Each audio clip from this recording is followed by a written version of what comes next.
নমস্কার, আমি ডক্টর দেবাশিস বিশ্বাস, chief vector control officer, Kolkata municipal corporation. আজকে এখানে পেট্রি ডিশের মধ্যে অনেক লার্ভা রাখা আছে। আমরা একটু দেখে নেব এটা কী লার্ভা। একটু ক্লোজ ভিউ নিচ্ছি, আপনারা সবাই দেখুন। এখানে লার্ভাগুলো যেগুলো রয়েছে সব কটাই অ্যানোফিলিসের লার্ভা। কি করে বুঝছি? অ্যানোফিলিসের লার্ভার কতগুলো বৈশিষ্ট্য আছে। এক নম্বর হচ্ছে জলের যে ওপরের দিকটা, অর্থাৎ জলের সারফেস, তাতে দেখুন সবাই ভাসছে। এবং একটা সবথেকে বড় বৈশিষ্ট্য হলো এদের একটা মুভমেন্ট। আমরা একটু যদি লক্ষ্য করি, মুভমেন্টটা পেছনের দিকে Swift backward movement, backward movement. এই যে দেখুন প্রত্যেকের movement Swift movement, backward movement. এই দেখে আমরা বুঝতে পারবো যেটা অ্যানোফিলিসের লার্ভা। এবং আরেকটি বিষয় মাথায় রাখবেন যে মশার লার্ভা যেহেতু জলে থাকে, এদের বাতাস থেকে অক্সিজেন নিতে হয় এবং সেই কারণে মানে মাছের মতো নয় আর কি, সেই জন্য বাতাস থেকে অক্সিজেন নেওয়ার জন্য ওদের দেহের যে 8 নম্বর সেগমেন্ট, মশার লার্ভার দেহের মানে অ্যাবডোমেনের যে 8 নম্বর সেগমেন্ট, সেখানে অন্য মশাদের ক্ষেত্রে সাইফন টিউব থাকে, কিন্তু এদের কোনো সাইফন টিউব থাকে না। 8 নম্বর যে সেগমেন্ট, তাতে পাশের দিকে দুই পাশে দুটো ছোট্ট ফুটো থাকে, তাদের নাম স্পাইরাকেল। তাই দিয়ে ওরা বাতাস থেকে অক্সিজেন নেয়। আর জলের ওপরে যে ভেসে থাকার একটা বড় কারণও হচ্ছে যে সাইফন টিউবটা ওদের থাকছে না, সেটাই একটা বড় কারণ।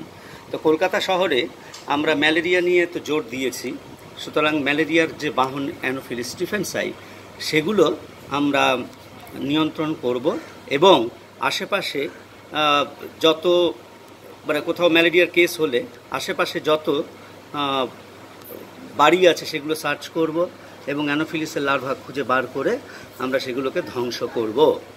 আরেকটা বিষয় হলো যে অন্য লার্ভাগুলো আমরা পরপর দেখব এবং তাদের প্রত্যেকটার বৈশিষ্ট্য। এখানে আমি একটা কথা সবাইকে বলে দিই, যেখানে অ্যানোফিলিসের লার্ভা রয়েছে, অ্যানোফিলিস স্টিফেন্সাই কিনা সেটা জানতে গেলে কি করতে হবে? এগুলো আমরা এনে মসকিটো কেজে দেব। মসকিটো কেজে দিলে এই লার্ভার থেকে পিউপা হবে, পিউপা থেকে অ্যাডাল্ট হবে। অ্যাডাল্ট হলে আমরা বুঝতে পারবো যে সেটা অ্যানোফিলিস স্টিফেন্সাই কিনা। অন্য অ্যানোফিলিসের অন্য প্রজাতিও আছে, অ্যানোফিলিস ভেগাস আছে, অ্যানোফিলিস সাবপিকটাস আছে, কিন্তু অ্যাডাল্ট হলেই আমরা সহজে দেখেই বলে দিতে পারবো অ্যানোফিলিস স্টিফেন্সাই কিনা। সেটা আমরা পরবর্তীকালে স্লাইডের মাধ্যমে দেখাবো। আপনারা অ্যানোফিলিস কীরকম দেখতে সেটা মোটামুটি একটা দেখে আন্দাজ করলেন। এটা আপনারা যখন বাড়ি বাড়ি সার্চ করবেন, বিভিন্ন কন্টেইনার সার্চ করবেন, সেখানে দেখে নেবেন মশার লার্ভা আছে কিনা এবং থাকলে সেটা কোন ধরনের মশার লার্ভা। এবং যদি অ্যানোফিলিস লার্ভা পান তাহলে টেমিফসের বদলে বিটিআই পাউডারটাই ব্যবহার করবেন, সেটাতে ভালো কাজ পাওয়া যাবে।